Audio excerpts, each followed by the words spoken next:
Assalamualaikum warahmatullahi wabarakatuh. Kembali di tema 8, subtema 3, pembelajaran 6, halaman 125 sampai dengan 127, dan materinya masih diambil dari buku tematik terpadu kelas 6 dari Kementerian Pendidikan dan Kebudayaan Republik Indonesia revisi 2018. Dan ini adalah panduan bagi orang tua peserta didik, mudah-mudahan sedikit membantu bagi Yanda dan Bunda dalam menemani anak-anaknya belajar daring di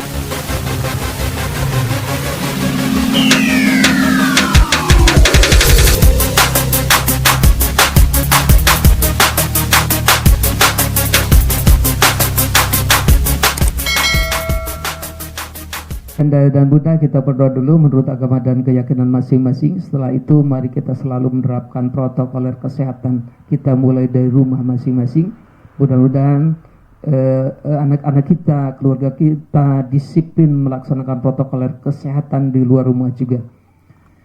Ya, ini dia tujuan pembelajaran yang harus dipahami oleh anak-anak kita, bahwa dengan mengetahui informasi dari suatu bacaan, anak kita dapat membuat kembali cerita menggunakan penokohan lain dan lain sebagainya hingga dengan tujuan pembelajaran 3.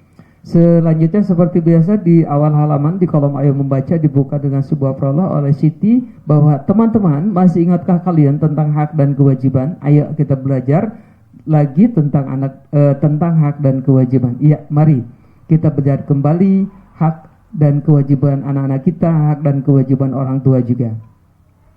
Nah, kemudian di halaman berikutnya ada sebuah percakapan antara ibu dan Siti. Kata ibu, "Siti, besok tolong bantu ibu menyiapkan bubur kacang hijau untuk kegiatan posyandu ya nak." Nah, Siti menjawab, "Iya bu, boleh tidak Siti mengajak teman-teman untuk membantu kegiatan di posyandu?" Kemudian ibunya menjawab juga, "Boleh Siti, ibu akan senang sekali kalau kalian ikut berperan serta membantu kegiatan posyandu." Nah, kemudian ayah menimpali, "Wah, pasti akan ramai sekali ya besok. Anak-anak dan ibu-ibu pasti akan memenuhi posyandu untuk mendapatkan pelayanan kesehatan." Ibu menjawab lagi, "Betul ayah. Ibu bersyukur karena warga masyarakat bekerja bahu-membahu untuk memastikan bahwa anak-anak mendapatkan haknya untuk hidup sehat." Siti menjawab lagi, "Wah, pembicaraan ini mengingatkanku akan tugas sekolah. Aku harus mengamati infografis tentang hak anak Indonesia." Nah, Siti merasa diingatkan mendengar percakapan antara ayah dan ibunya, juga beliau menimpali bahwa dia punya tugas untuk mengamati infografis tentang hak anak Indonesia. Apa itu infografisnya? Nah, nanti di kolom berikutnya. Ayo amati. Nah, ini infografis tentang penuhi hak dan kebutuhan anak. Ada prinsip dasar anak. Di sini ada 4 prinsip dasar anak. Yang pertama itu non-diskriminasi. Jadi anak itu tidak boleh didiskriminasi, ya. Semua anak mempunyai hak yang sama. Kemudian yang prinsip dasar kedua, bahwa kepentingan yang terbaik bagi anak. Jadi berilah anak terbaik pelayanannya, terbaik kepentingannya dan lain sebagainya. Kemudian prinsip dasar anak yang ketiga, bahwa hak untuk hidup, berkelangsungan hidup dan perkembangan. Nah, ini adalah harus diperhatikan oleh para orang tua, para yayanda dan bunda, bahwa anak mempunyai hak untuk hidup, untuk berlangsungnya hidup, dan untuk perkembangannya baik secara fisik maupun psikis.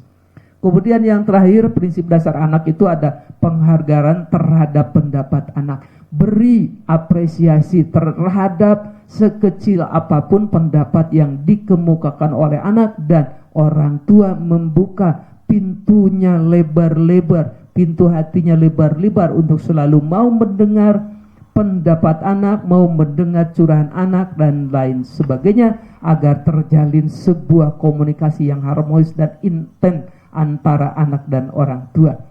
Kemudian anak adalah bagian dari masa kini dan pemilik masa depan yang akan melanjutkan keberlangsungan pembangunan bangsa ini. Oleh karena itu, hak-haknya harus dilindungi agar tetap terpenuhi dalam masa tumbuh kembangnya. Apa saja hak anak itu? Ini diantaranya bahwa 1, hak untuk mendapatkan makanan. Nah, anak-anak kita, sudahkah mereka menikmati makanan? Sudahkah mereka mendapat makanan? Tentu sudah ya, anak-anak Makawi itu tiap hari berangkat sekolah, sarapan tiap hari sebelum belajar daring juga sarapan. Itu adalah hak untuk mendapatkan makanan telah terpenuhi di rumah kita.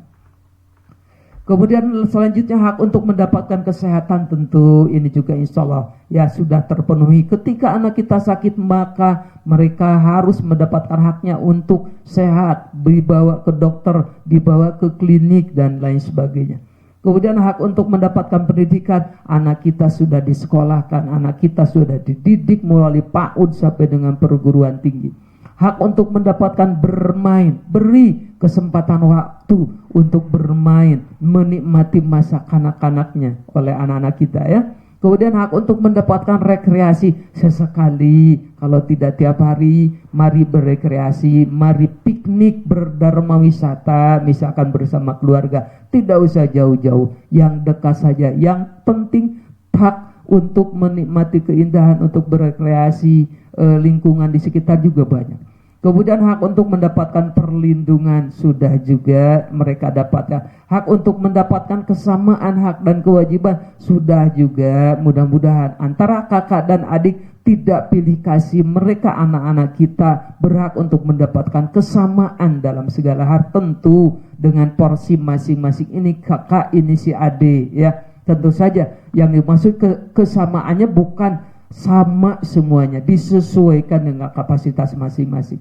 Kemudian hak untuk mendapatkan nama dan identitas sudah sejak lahir, 7 hari setelah lahir sudah diberi nama, sudah diberi identitas dan lain sebagainya.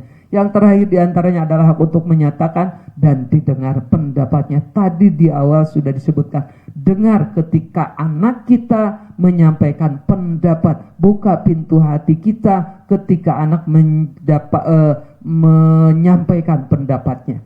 Nah, itu diantaranya hak anak yang masih sering diabaikan. Mudah-mudahan tidak terjadi di keluarga Yanda dan Bunda. Jika hal itu belum salah satu ini tidak terpenuhi, mari sedikit-sedikit penuhi sesuai dengan kemampuan keluarga masing-masing.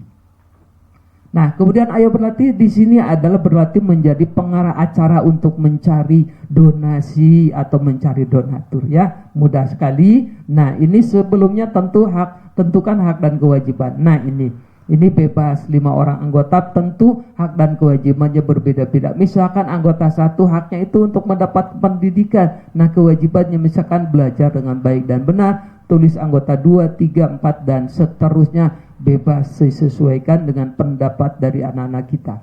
Kemudian tulis rencana kegiatannya di sini. Mau apa rencana kegiatannya? Misalkan mau menggalang dana untuk teman kita yang sakit, misalkan dengan cara iuran boleh juga, atau dengan membuat makanan kemudian makannya dijual dan keuntungannya sedikitnya juga sedikit banyaknya diberikan, didonasikan kepada temannya boleh ya. Ini silahkan diberi kebebasan untuk berkreasi menjadi pengarah donasi.